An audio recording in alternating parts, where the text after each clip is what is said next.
Change engine oil soon.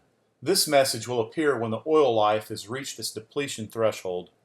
Select the highlighted Dismiss prompt by pressing the check mark on the controls. Next, press the left arrow to bring up the main menu.